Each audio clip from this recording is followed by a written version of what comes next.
Frazier. Can you hear me? Are you there? I'm here. What's up, man? All is well, bro. A lot of controversy at the top of the draft. Your Hornets are doing well. How are things?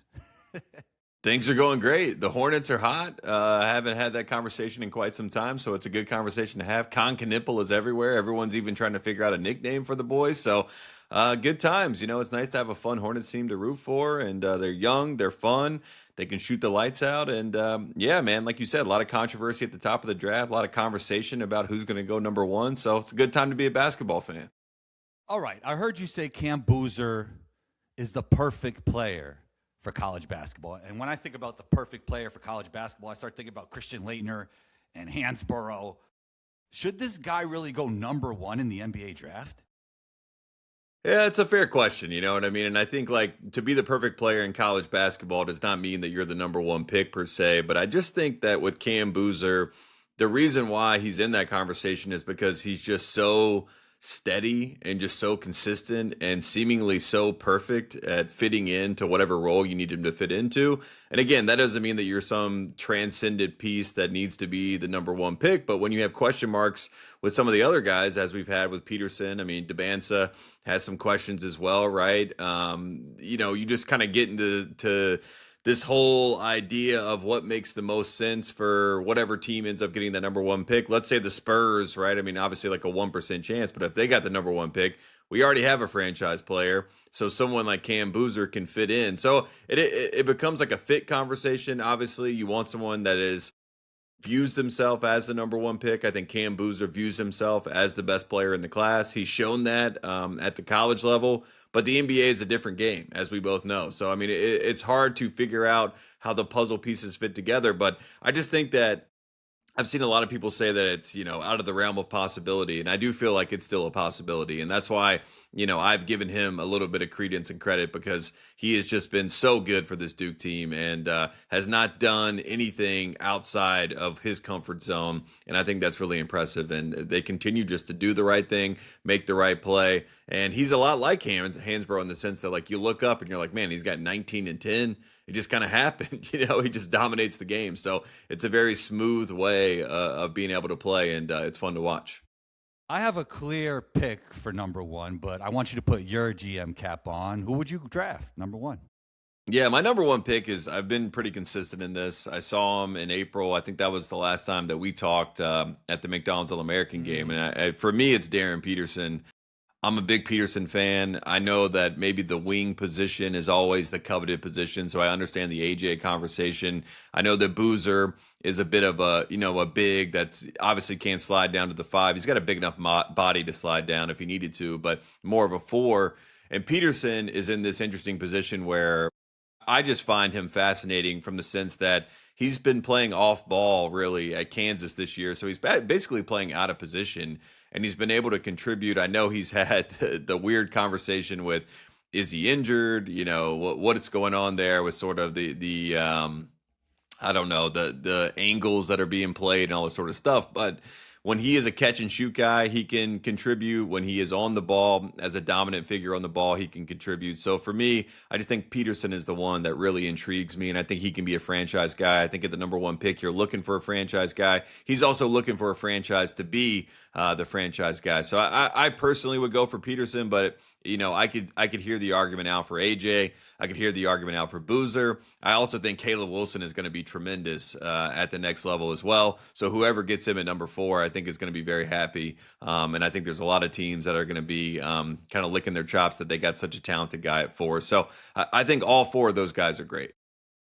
A friend of mine told me, who's very close to the program, that Daryn Peterson is a 6'6" Kyrie Irving. Is that fair? I mean, I do like his finishing ability. I don't think we've ever seen someone, you know, have that type of innate talent around the rim, especially when you think about Kyrie's size. I mean, for me, when Kyrie was coming out of that draft, I was a little bit concerned just because of his size. And I'm thinking to Yeah. myself, he's going to get picked on defense. I don't know how he's going to translate to the next level. Then you watch him in Cleveland early on, you're just like, oh, yeah, no questions here. He is transcendent and he's very special. And you talk about the knack and the IQ. Obviously, Rod the God Strickland is his godfather. So he's got a little bit of that, New York moxie to him, and obviously has that wisdom of being able to find his space, being able to find his points on the court where he can contribute and make big things happen. And Peterson, to me, I just feel as if he's almost getting a little bit too nitpicked at this point. And I do feel like he's going to be a really, really good player. I feel like that happens sometimes with the super talented guys like Anthony Edwards. There's a bunch of other guys. I feel like sometimes people hate on talent sometimes. They just want to find something, Yeah, of course. And that, especially nowadays when we have so much film, we have so many people that are, contributing to the conversation. Obviously, when you're doing the draft, dialogue, you want to add something new. You want to try to find some other angle. And I think that also lends itself to a situation where people want to give, their hot take, so to speak. And I think that kind of is happening a little bit with Peterson. And Peterson being an Adidas kid, off the Nike circuit and, wasn't at Hoop Summit, you just kind of, he's almost been isolated just by kind of who he's associated with in general. And then you throw in the question marks about the hamstring, the body cramps, all this sort of stuff. It just lends itself to a larger conversation of like, are we sure he's the number one pick? But, I saw him earlier in the year, North Carolina, Kansas came to town in Chapel Hill. I was at that game and Peterson just got 22 points with ease. And he's just a really special guard, a special talent. And I'm infatuated with what he can become. And I think he's going to fit better with the spacing in the NBA. Boozer or Caleb, who has the higher ceiling? I mean, that's a tough one. I think that Boozer has a higher floor for sure. For me personally, I love Caleb's hand size. I just think that that's a cheat code when you get to the next level. Double teams come. Doesn't have to have two hands on the ball. I think there's a lot of GMs that are going to fall in love with Caleb's personality. Very competitive kid. I think both these guys are so competitive. I interviewed both of them together at the McDonald's All-American game, and they have a fun, friendly rivalry and banter back and forth. They obviously know each other very well. They played on the Knight Riders EYBL team together. So Boozer was obviously the number one option. Caleb was the second option. And Caleb really worked hard this summer to develop his game, and the touch, the feel that Caleb has naturally has really surprised me. I know people have had some concerns about the jump shot a little bit, but as far as the mechanics of it all, I really like the shot. I think it will get better as he gets to the next level. So as far as ceiling, I would actually lean Caleb, but I understand why Boozer will go before Caleb. Yeah, I feel like Caleb could be like a character in Blue Chips. I was just watching Blue Chips the other day. It's like he's a tantalizing NBA prospect, even maybe more so than Cam, Yeah, absolutely. I mean, it's one of those things too where there's such good guys that you do the interview process with them and you figure out how much they love basketball, how much they have just a great rapport with their teammates and all this sort of stuff. So like, if you're the Pacers, for example, and let's say the Pacers get the number 4 pick, you don't really have to worry about Caleb coming in there and being upset that he's not the quote unquote franchise guy. Like he's going to get in where he fits in, Right. and then he's going to develop into something special. And someone like a Siakam as a mentor for him that can show him how to get to certain spots, like that to me would be like a perfect fit for Caleb. And I think he's almost better when he has a chip on his shoulder. So for him, I've been kind of in the camp of let him go 4. Let him be behind those guys. Let him have that chip on his shoulder. And I think that'll actually help him maximize his ceiling. Yeah, I like that Pacers fit. I mean, Tyrese Halliburton just makes everybody better, too. That's part of it as well. Oh, man. Just out in transition. I mean, you can just see the fireworks already on the wing with him and Siakam. That would be incredible. So, AJ, I think he should be the number 1 pick because he's answering all of the questions, right? I mean, the playmaking has been a little bit better. The shooting is a concern, but he's shooting mid-30s, not too bad. I think he could get better at that. But the team I want to see him with is actually the Wizards. Imagine that. AD, Trae Young, AJ, you got your wing, you got your big, you got your dynamic guard. I think that's the fit. Tate. Yeah, I like it. I mean, Sar at the 4 as well. Yeah. So you got a front court that's long, lengthy. Obviously, you would have a supreme talent in AJ. And a lot of times you talk about guys that like want to have the burden of the number one pick as far as like the marketing, the interviews, the pressure, all that sort of stuff. Like AJ has definitely leaned into that side of things. I think he's totally comfortable in front of the camera, totally comfortable with the expectation of being the number one pick. So like he won't be wide-eyed and worried about any of that sort of stuff. I think he'll embrace it. Sort of like Paolo. I compared it to Paolo in 2022. It's like everyone was trying to figure out Chet, Jabari, Paolo, and then the closer that we got to the draft, it's like, oh yeah, Paolo's the guy, right? I mean, he's kind of shouldered that pressure from day one, Coach K's last season, all that sort of stuff, and AJ going to BYU kind of bucked the trend a little bit, going to a program like that, playing for Kevin Young in an NBA type system. So none of the terminology will really be out of his depth at this point. And, I just think as far as being able to develop into a quote unquote superstar on the wing, AJ and Caleb, to me, both those guys check those boxes. And I would say, AJ's a 1A, Caleb's a 1B. I loved when they went at each other in the exhibition game early in the season. I think that showed a lot from both guys. But yeah, I'm with you. I mean, Bill Simmons, my boss, same sort of deal. He's like, the more I sort of talk around it, I'm just like, AJ's the guy. And I feel like that might end up happening at the end of the day. Yeah, your guy Bill stepped on my toes a little bit because I was actually going to post AJ Dybantsa should be the number one pick, and then I see Bill. I'm like, let me go in it. Let me go in a different direction, man. Let me go in a different direction. Also, he's the work ethic. His father, he had cameras in the house watching him do push-ups. I mean, that's a real thing. Like, that matters. Yeah, his dad is very involved. His dad was very nice. His dad actually told me that it was Dybantsa, not Dybantsa, but then AJ's been saying Dybantsa, so like there's a lot of confusion there. They're focused on the T, but that's not really the issue. I don't know if it's like they just kind of gave up on the fighting back against the pronunciation and they just accepted that it's Dybantsa. I've been saying Dybantsa just because I got it from their mouth to my ears that's what it was. I've had some pushback on that. I mean, I know Billis early in the year was saying Dybantsa. Now he's switched to Dybantsa. So we'll figure it out. As I said all the time with these guys, right? Like we don't know how to say their names properly until they become a superstar. And I think AJ will rightfully do the same thing. Like we didn't know how to do Antetokounmpo. Now I know the Nigerian version, Adetokounmpo. Wow. I mean, that's how deep we get in the bag once we know how talented they are. So, that's what we expect there. And I think we get there with AJ. He's so good. All right, I want to shift to your Hornets because even when they were losing, I felt like the vibes were good, And then, Tate, I have to let you know, I don't know if you saw it floating around the internet, but I predicted Khan would win Rookie of the Year. I said he was Klay Thompson with a better layup package. How do you feel about his development so far this season? He's been great. Just as you talk about IQ, you talk about playing off 2 feet, you talk about like being able to fit in around guys who obviously have been me first players, but have been able to deal, kind of build into the idea of a team. Lamelo seems to love him. I know Lamelo is like a fun-loving guy, but I do feel like this is the perfect type of person to put around him. Brandon Miller, I don't think we're talking enough about what Brandon Miller has turned into. I got to take for you. Yeah, please. I think Brandon Miller will become better than Jalen Williams.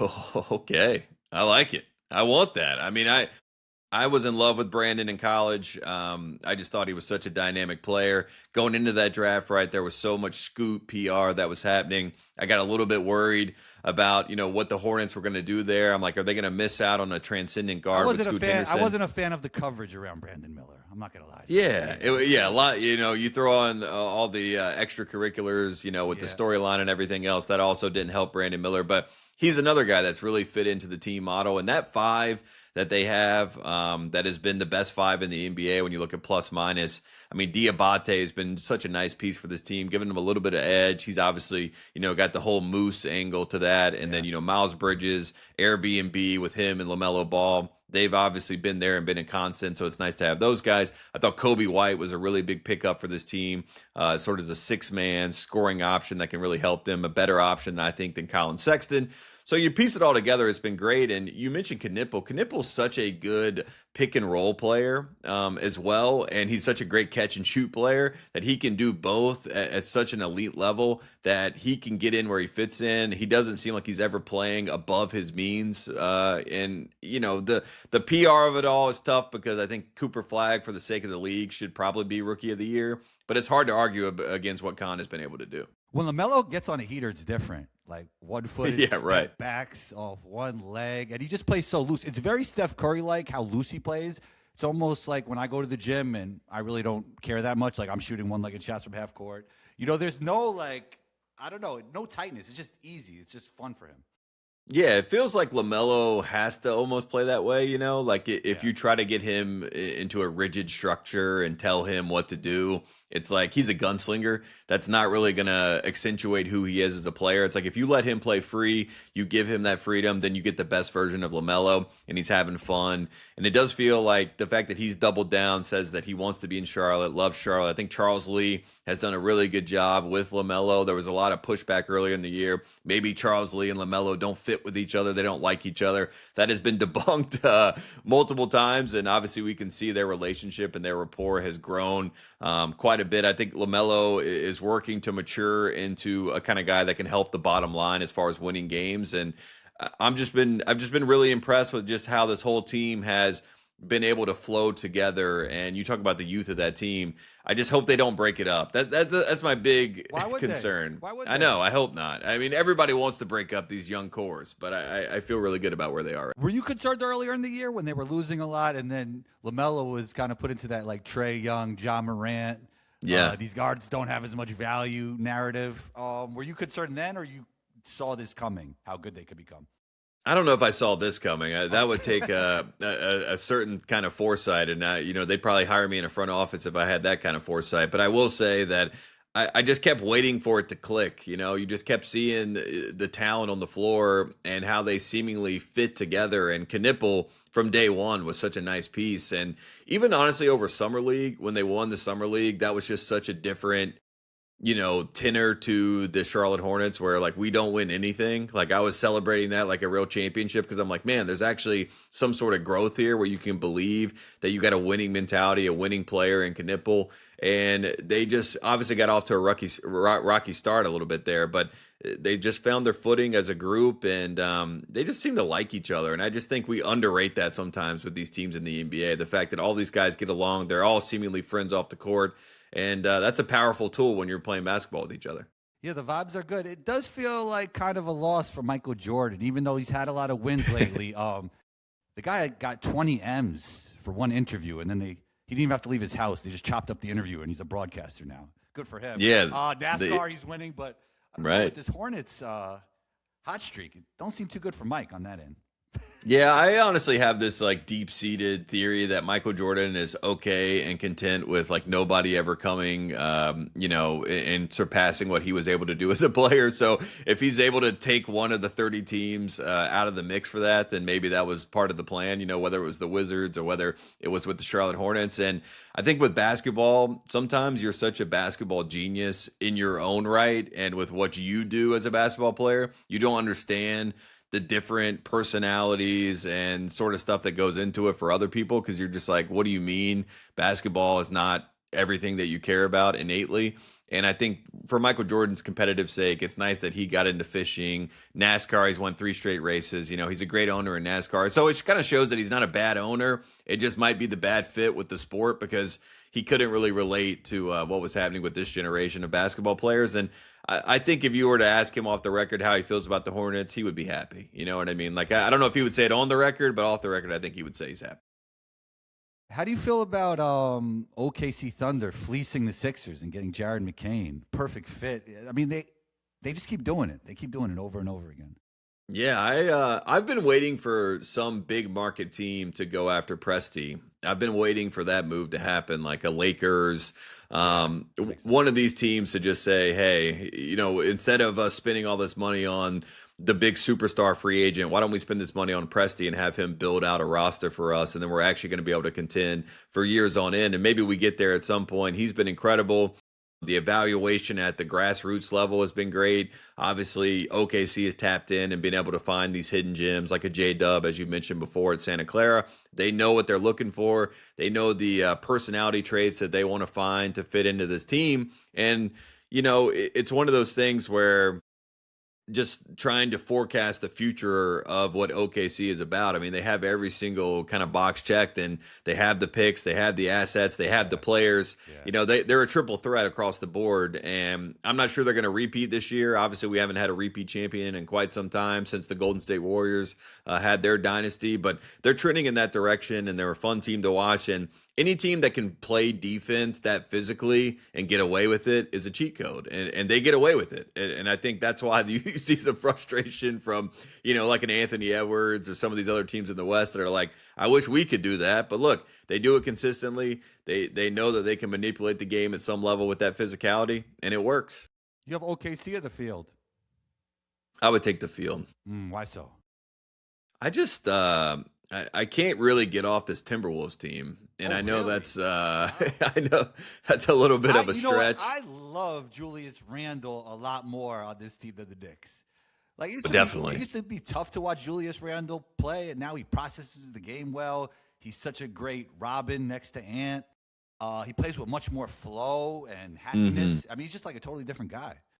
Yeah, they're I just for whatever reason I really like this group, and McDaniels and Ant, I really like that combination. It kind of feels like I got in trouble for saying it was like a Jordan Pippen type situation, but I do feel like it does have that where you have a guy on the wing defensively who can really match up with anybody. I think Randall is a nice scoring, kind of backup option if Ant is getting thrown out of his game a little bit with double teams and things like that. And Gobert is just an enigma in his own way. And when Rudy is engaged and playing defensively at a high clip, this is a really dangerous team. And I do feel like they want to, crest into that next territory. They've been right there knocking on the door. Maybe got there a little bit too early, but I think they did learn some lessons. So for me, obviously the Nuggets seem to be like the team that everyone goes to when they talk outside of OKC.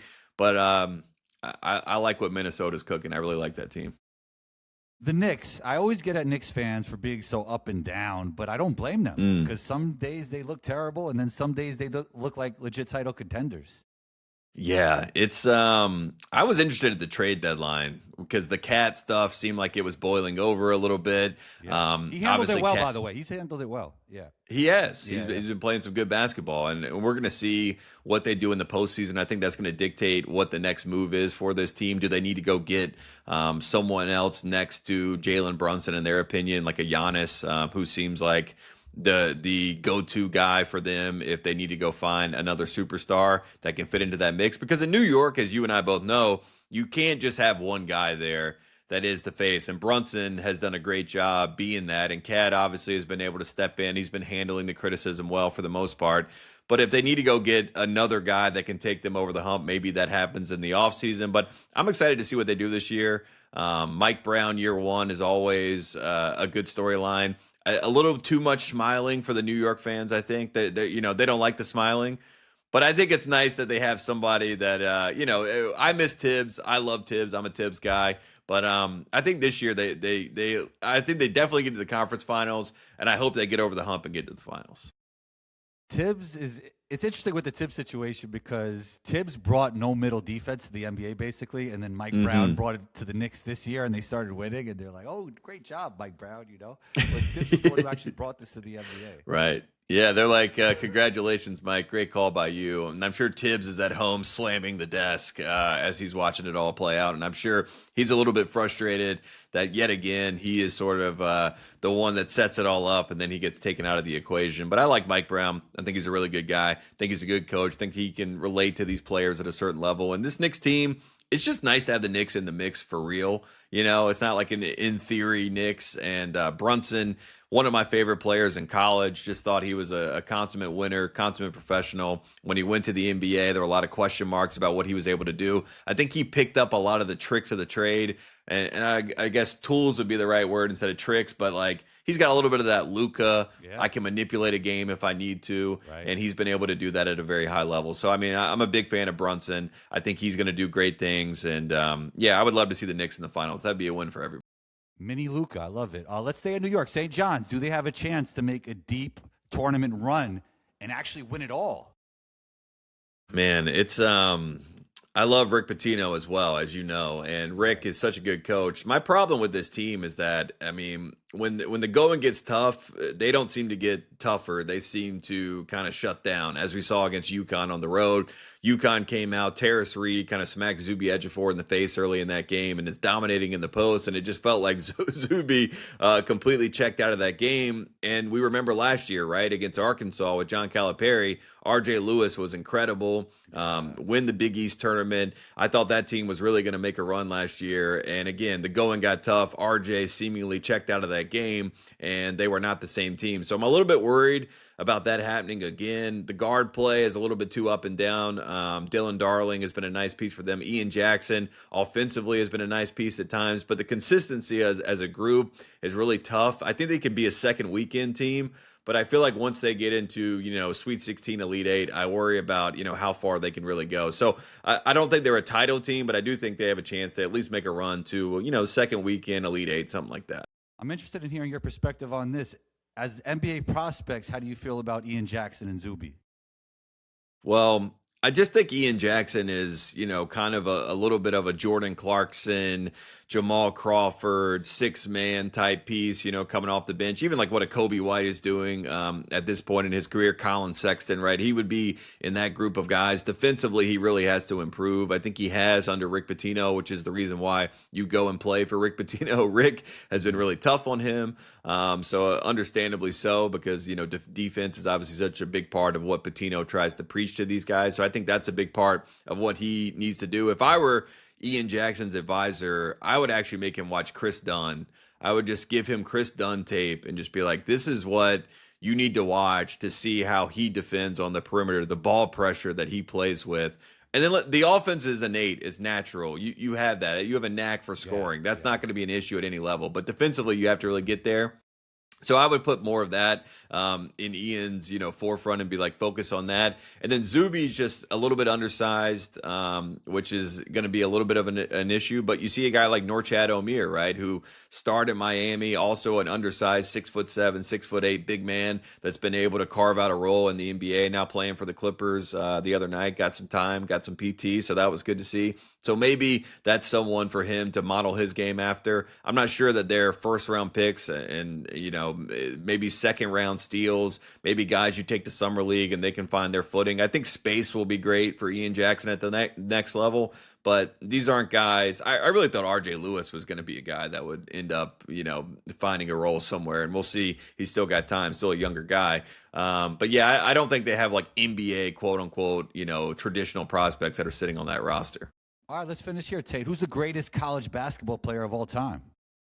All time. It's a great question. If we want to go all the way back into the annals of history, I mean, Pistol Pete is, probably one of the first names that I throw out there. You just look at the record books. I mean, average 44 points per game with no three-point lines. And someone, I can't remember who it was, and I apologize, but someone a couple years ago went back and did the shot tracking data with the line put in, and he would have averaged around 53 points per game or something like that. So it would have been even more ridiculous if he did have a three-point line. So Pistol Pete's obviously in that conversation for me. This century, I just, Tyler Hansbrough is really hard to beat when you just talk about full-on career. I know he's not the best NBA prospect, but what he did in his 4 years at North Carolina at every single level, the first year they lose to George Mason, who ends up going to the Final Four, Larinagas team. They were up big in that game. I think they were up 23-8 in that game. And then, George Mason goes on a run. Georgetown the next year in the Elite Eight, right? North Carolina has a big lead in that game. They go on an 8-minute scoring drought, and then Georgetown ends up going to the Final Four. The next year they get to the Final Four. Roy Williams plays Kansas and has his emotional, I don't want to see Kansas game. And he's basically in tears the entire game. And Kansas and Bill Self come in and smack him in the mouth and dominate that game. Cole Aldridge and Darrell Arthur. and they lose in the Final Four. And then 2009, one of the most dominant teams. So they're obviously in the conversation. I think Jay Williams is definitely in that conversation as well at Duke, 2001 Duke, what he was able to do during his time at Duke. I would throw him into the mix. I know a lot of people with the metrics, throw out guys like, Zach Edey has been in that conversation. Cooper Flagg, what he was able to do last year, definitely in that conversation. Zion Williamson, Anthony Davis, right? We have some of those one and done guys that get into the conversation. I do feel like it's a grouping that all kind of like, I can hear your argument and I'll be okay to kind of understand that. I think Jalen Brunson is in that conversation for what he was able to do at Villanova, both as a freshman when they won in 2016 and obviously as a dominating force in 2018, even though DiVincenzo was so incredible on their actual title run. Those are all the names that kind of come to mind. Christian Laettner, obviously, in what he was able to do. I think Laettner is in that mix, and no disrespect to Duke, not bringing up Laettner earlier. He's obviously one. So, like, if I were to do, like, my two guys, like 20th century, 21st century, I'd probably go Laettner. I'd probably go Hansbrough. And then if we could see those guys battle it out, that'd be a lot of fun. Yeah, I'd go with your first guy you named, Pistol Pete. And his game translated to the NBA very well. People shouldn't get misunderstood. He did average 30 one year, and he would have won a championship if he would have stuck with Bird that last year. I don't know. He just decided to retire. Yeah, he just couldn't. I mean, I feel like Pistol Pete is like one of those, his dad was so Press Maravich, was so, he was like the classic coach's son, where I know he loved the game of basketball, but it felt like one of those things where he probably never felt like he had the freedom of choice, with the game of basketball. He was just so naturally gifted at it. And growing up in North Carolina, you'd always hear these stories about like, Pistol Pete used to dribble 2 basketballs around the block here and all this sort of stuff. Like he used to dribble while he was at the movie, watching a movie, everything. Right. You just hear bouncing in the bed. Like all those stories you would hear all the time. Right. So like, he's just one of those guys where it's like, almost, like Bigfoot or something. It's like folklore. It doesn't even seem like a real person. So he's just, one of those stories that is incredible. And Press, going to LSU, getting the fact that he was able to use his son to get a head coaching job at a school like LSU just shows you how good Pete was as a player. So I think he, and I bring him up. Kareem Abdul-Jabbar, also another name you got to throw out there.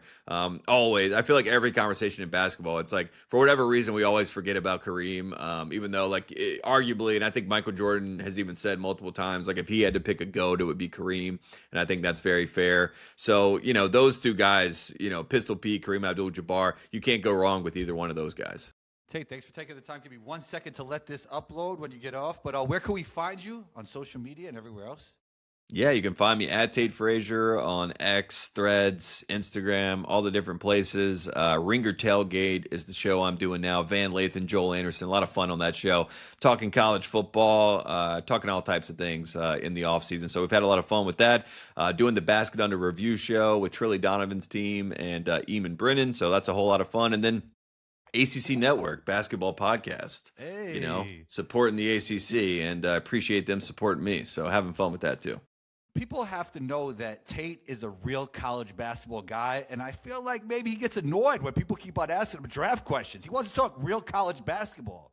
You have to walk a day in my shoes. I mean, I can't even have a conversation about these teams without being like, where does he project at the next level? I'm like, I haven't thought about it yet. I want to see how he projects in March, and I want to see what his seed line is. So, that's just kind of the world that we live in. Everybody wants to get to the next thing, but I love college basketball. I think it's in a really good spot right now. I think the rules and regulations that have been a little bit exposed are getting trimmed up a little bit. And I think, the sport's in a good spot. And just look at the numbers. Look at the ratings. I mean, people are loving the game, loving these teams. And we got 4 elite teams in college basketball right now: Michigan, Arizona, Duke, and Florida, and UConn as well. So we really have 5. So you put those 5 teams out there, they're all going to be great to watch in March, and I'm excited for it. I'm excited as well. Tate, thanks for taking the time. You're always welcome back, and talk soon.